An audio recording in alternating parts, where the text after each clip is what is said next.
Hi there, Taurus. Thank you for joining me for your monthly forecast for January 2017. And welcome to the new year. And it begins in quite a magical way, potentially for you. And I say potentially because, of course, it's what we do that really counts. The planets just give us pointers. And then it really is down to our decision making. And as this year begins, there's a splendid angle between your ruling planet Venus and also Mercury, the planet of communication. And the two are combining in such a way, it's what's known as a disassociate sextile, but it's one which can really open up your mind to the possibilities of travel, of really widening your horizons. And this is given further impetus by the fact that the Sun is also in a very adventurous part of your scope, forging a great angle to Mars. Now, when the Sun and Mars get together, it usually means action. And Mars is in the part of your scope to do with your future. It couldn't be better placed for you, could it? But with the Sun in this area of independence and travel, perhaps Mars's location is also to do with the people you relate closely with, your friends. And there may be one friend that can be a profound influence upon you, not just this month, but for the whole of 2017. Now, it may not be someone that you actually know as you enter this new year. It could be someone who's yet to emerge as some kind of spirit guide to you, but they will be enormously influential. And they could, in fact, be part of your group of people as you enter the month.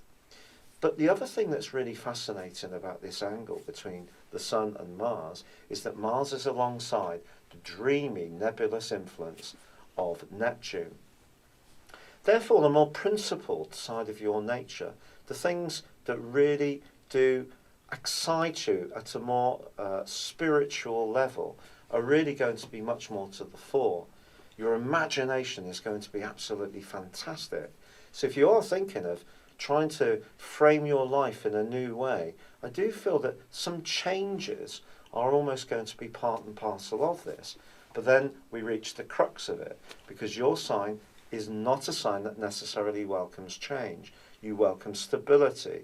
But there's going to be so many pointers. And on the 3rd, once Venus, your ruler, moves also into the sign of Capricorn, this is another prompt to ask you to widen your breadth of interest.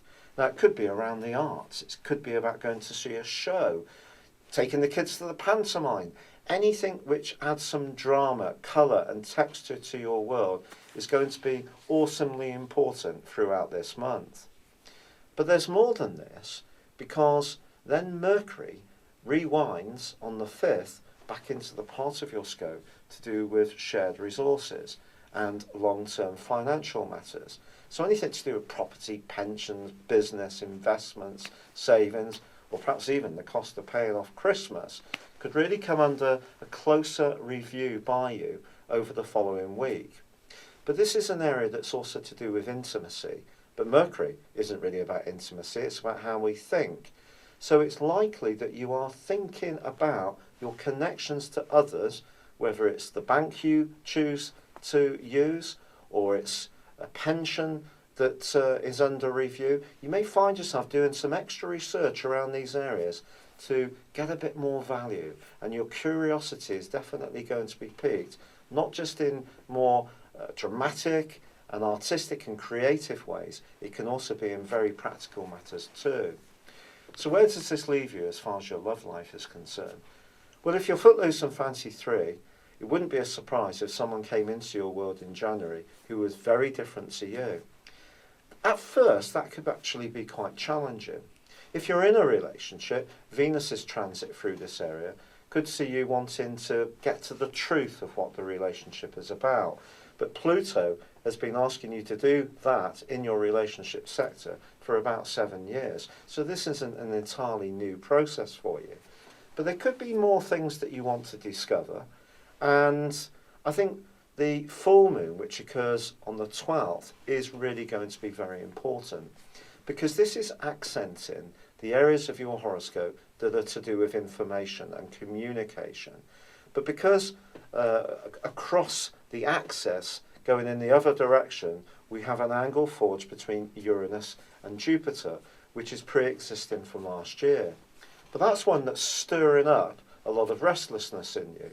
So in your fact-finding, if you're not finding that your curiosity is being sated in quite the way you'd like, it could find you becoming quite fretful or just on edge, or you may be trying to make a transition from one set of circumstances to a new situation, which is almost like a new dawn. But leaving behind what you knew before could actually be quite an uncomfortable process. Or perhaps you're resisting this, knowing that something does really need to fundamentally change at the root of your existence, but it's almost scary to let go and go with it.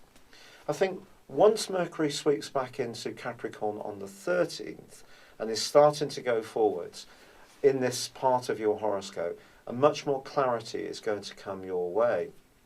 Once the Sun moves on the 20th, right to the top of your horoscope, it's also going to bring about a more confident, assertive, and also more ambitious side of your personality. But on the 28th, although there's a chance for you to recast yourself in a new dynamic way on the back of the new moon, there is also the transition of Mars into the sign of Aries, which in your case is your 12th solar house. And as this month draws to a close, don't be surprised if someone influential comes back into your world, and this could be someone you used to work with. It may be someone who's older than you, someone that you had huge respect for, or maybe you're going to play this role for someone else. But there can be some kind of connection with someone from your past just as January comes to the close. And it may all be about this very deep need to make some kind of change in your world, whether it's how you think, how you exist in your home, the friends you link with, the hobbies you have, or the holidays that you choose to go on. And just on that note, some Taurans are almost certainly going to be heading off for some winter sun or for some snow this month, because the planets are really excellent on the whole, despite the retrograde in Mercury, for this kind of adventure. It's been a real pleasure being with you. Thank you for joining me. Good luck and goodbye for now.